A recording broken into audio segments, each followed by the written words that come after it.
नमस्कार। ग्रहों की गोचरीय स्थिति पर रेगुलर वीडियो पाने के लिए साप्ताहिक राशिफल, मासिक राशिफल, त्रैमासिक राशिफल और ग्रहों के बाकी गोचर पर भी रेगुलर अपडेट्स पाने के लिए, जिसके हिसाब से आप अपने जीवन में थोड़ी गाइडेंस प्राप्त कर सकें, इसके लिए मेरे चैनल को अवश्य सब्सक्राइब करें। जिन लोगों ने सब्सक्राइब कर रखा है वो ऑल ये जो नोटिफिकेशन सेटिंग होती है इसको क्लिक करें, क्योंकि कभी कभी कुछ लोग बोलते हैं उनको नोटिफिकेशन नहीं मिलती। आशा करता हूं चैनल को सब्सक्राइब करेंगे और रेगुलर वीडियोस अवश्य आप देखेंगे। नमस्कार। ओम गणेशाय नमः। ओम नमः शिवाय।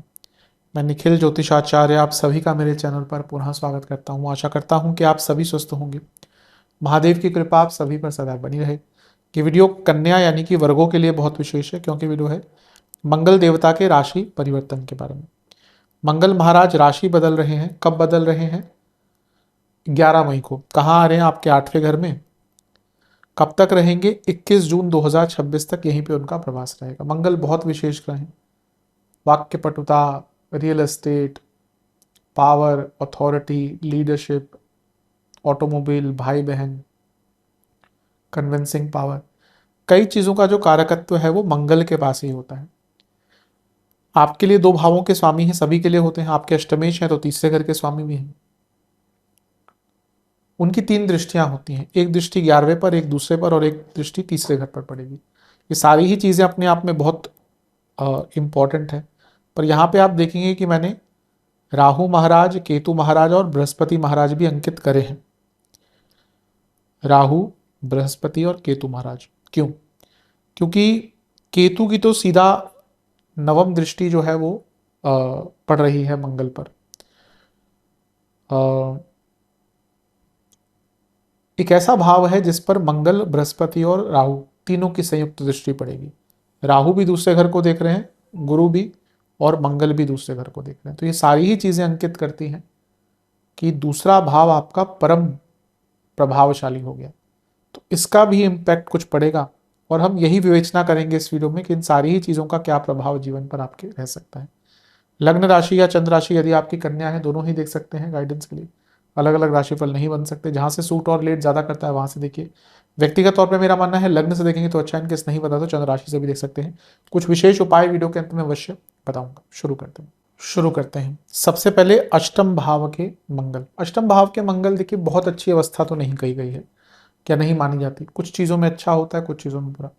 सबसे पहले अच्छी चीजों की बात कर लेते हैं। विपरीत राजयोग बना रहे हैं, क्योंकि अष्टमेश है, अष्टम में है और तीसरे घर के स्वामी भी हैं। ये उपचय भाव है तो ये मोक्ष त्रिकोण है।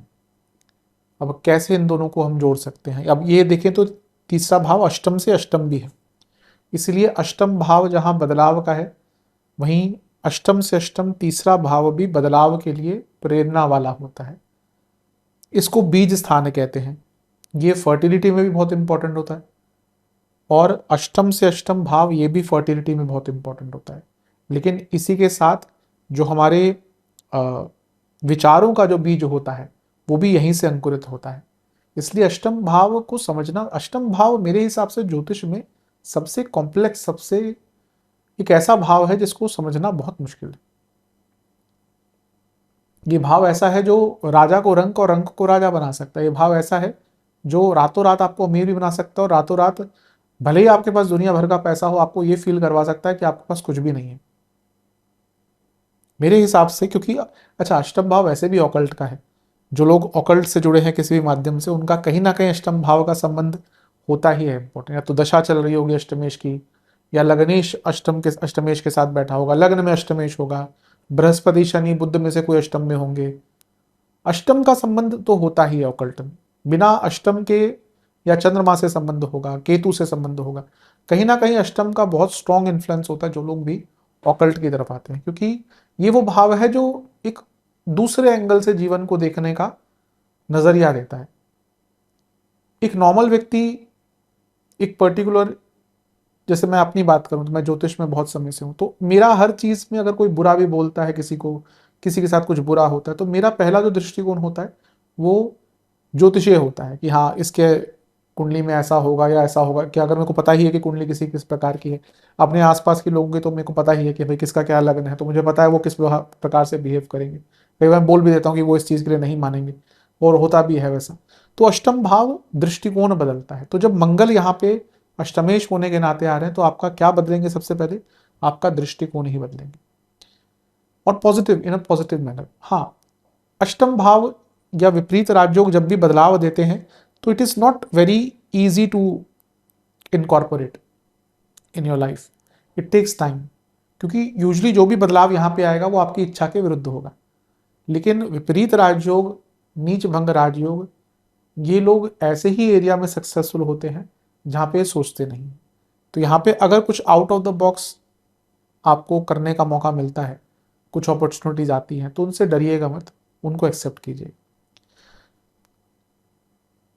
अगर आप विद मेडिकल प्रोसीजर, अगर आपको, स्पेशली मैं उन कपल्स की बात कर रहा हूँ जिनको फर्टिलिटी इश्यूज हैं, आज की डेट में फर्टिलिटी इश्यूज बहुत लोगों को है क्योंकि लाइफस्टाइल खराब हो चुका है, स्ट्रेस दुनिया भर का है, लेट मैरिजेस। आप ठीक है, गलत भी नहीं कहेंगे, क्योंकि आज की डेट में फाइनेंशियल जो एक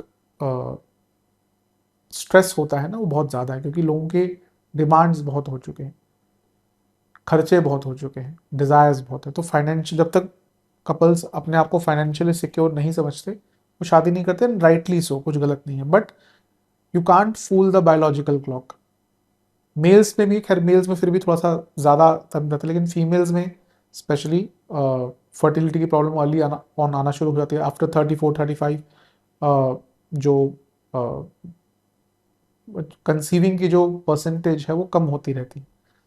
तो अगर आप फर्टिलिटी इशू से जूझ रहे हैं और इस टाइम पे आप कोई ट्रीटमेंट के द्वारा संतान प्राप्ति के लिए जाना चाहते हैं, तो ये टाइम बहुत अच्छा है, बहुत श्रेष्ठ है। साधनाओं के लिए अच्छा टाइम है। अष्टम भाव है तो पैतृक संपत्ति से जुड़े काम पूर्ण कराने के लिए अच्छा टाइम है। रिसर्च के लिए बहुत अच्छा टाइम है।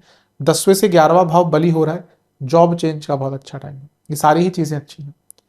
तीसरे घर के स्वामी अष्टम में बैठे हैं, कुछ रिस्क लेना चाहते हैं, कुछ थोड़ा सा, जैसे मैंने कहा, आउट ऑफ द बॉक्स करना चाहते हैं, तो इससे अच्छा टाइम नहीं मिलेगा आपको।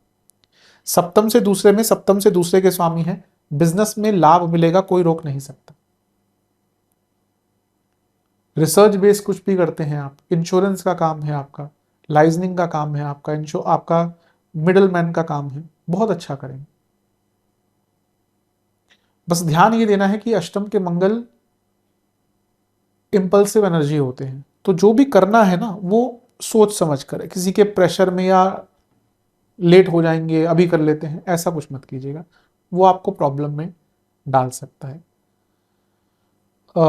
तीसरे घर के स्वामी जब अष्टम में होते हैं तो व्यक्ति को कुछ गूढ़ विद्याएं सीखने को मिलती हैं और बहुत प्रैक्टिकल।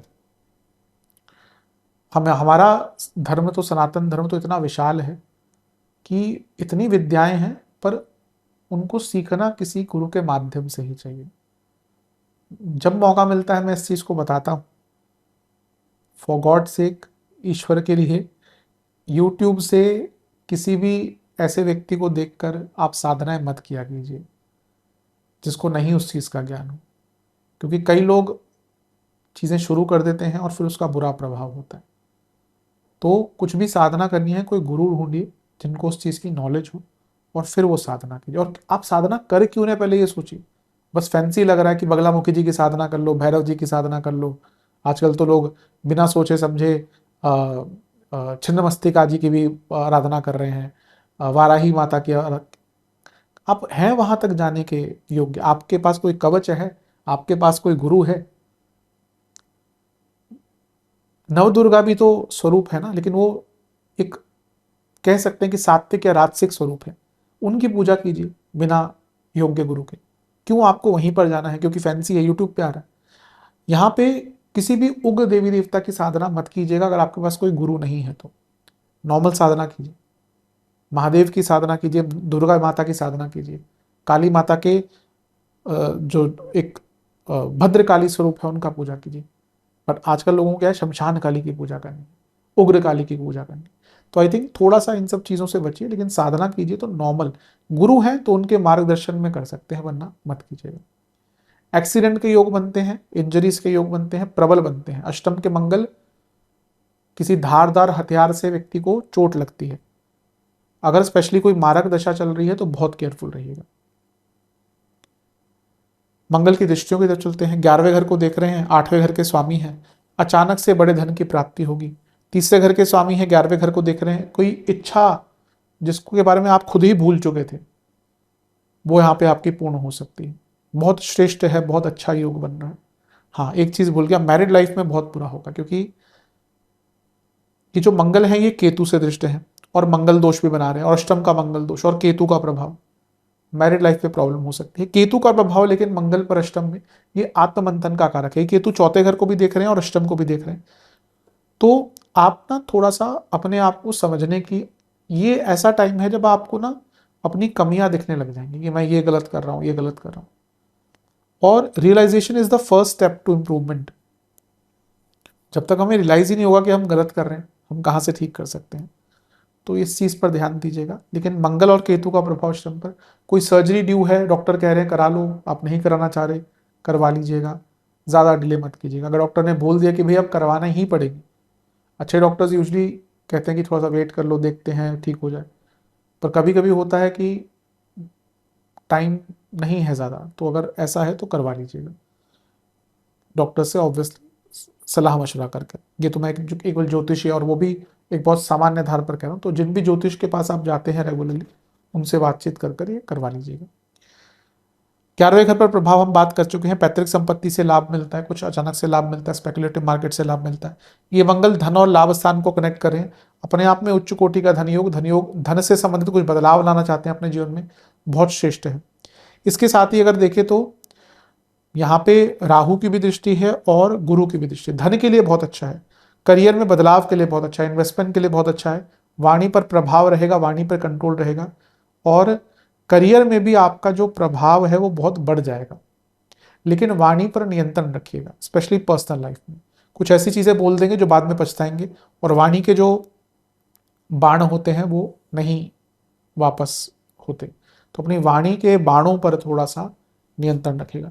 मंगल का प्रभाव तीसरे घर पर भी है दृष्टि द्वारा, ये बहुत अच्छा है। बल रहेगा, पराक्रम रहेगा, बदलाव लाने की, कुछ बिजनेस में बदलाव बड़े लाना चाहते हैं, करियर में कुछ नया सीखना चाहते हैं, स्टूडेंट्स के लिए अच्छा है, कॉन्फिडेंस रहेगा। तो ओवरऑल देखा जाए तो मंगल का गोचर आपके लिए ठीक है। जो नेगेटिव मैंने कहा कि मैरिड लाइफ, चोट चपेट, इंजरीज, इनका ध्यान दीजिएगा। जो सर्जरी आदि की बात करी, सेहत की बात करें, जिनको पाइल्स आदि की प्रॉब्लम है, यूट्रस की प्रॉब्लम अवश्य, क्या ऑब्वियसली महिलाओं में, पुरुषों में प्रोस्टेट के इश्यूज हैं, लार्ज इंटेस्टाइन से जुड़ी कोई प्रॉब्लम है, आपको कोई भी ऑटो इम्यून डिसऑर्डर है, आपको लोअर बॉडी में इन्फ्लामेशन रहता है, आपको फूड से जुड़ी कोई एलर्जीज है, इन्फेक्शंस है, आपको थ्रोट की प्रॉब्लम है, एएनटी के रोग हैं, टॉन्सिल्स की दिक्कत है, तो ये प्रॉब्लम बढ़ेगी। थोड़ा बॉडी में इन्फ्लेमेशन बढ़ता है अगर अष्टम में मंगल जाते हैं। तो अपने डाइट पर, अपनी दिनचर्या पर, अपने लाइफस्टाइल पर, अपने फूड कंजम्पशन पर, वाटर इनटेक पर, जो भी चीज़ें आपकी बॉडी को इन्फ्लेम करती हैं उन चीज़ों पर थोड़ा सा ध्यान दीजिए। अब उपाय की बात कर लेते हैं। उपाय के स्वरूप में बजरंग बली को चमेली के तेल के 2 दिए अर्पण कीजिए, चमेली के पुष्प अर्पण कीजिए, नहीं मिलते तो गुलाब के पुष्प कर सकते हैं। बेसन के हलवे का भोग लगाइए जो घी में ही बना होना चाहिए। उसके बाद ओम वागधीशाय नमः, ओम वागधीशाय नमः और ओम सुख प्रदाय नमः, इन दोनों मंत्रों का 108 बार जाप कीजिएगा। हनु बजरंग बाण का 2 बार पाठ कीजिएगा। मंदिर में गेहूं के आटे और बेसन का दान कीजिएगा। आशा करता हूँ वीडियो काम आएगा। चैनल पर नहीं सब्सक्राइब कीजिए, वीडियो को लाइक कीजिए। मिलता हूँ अगली वीडियो में, तब तक के लिए ओम नमः शिवाय।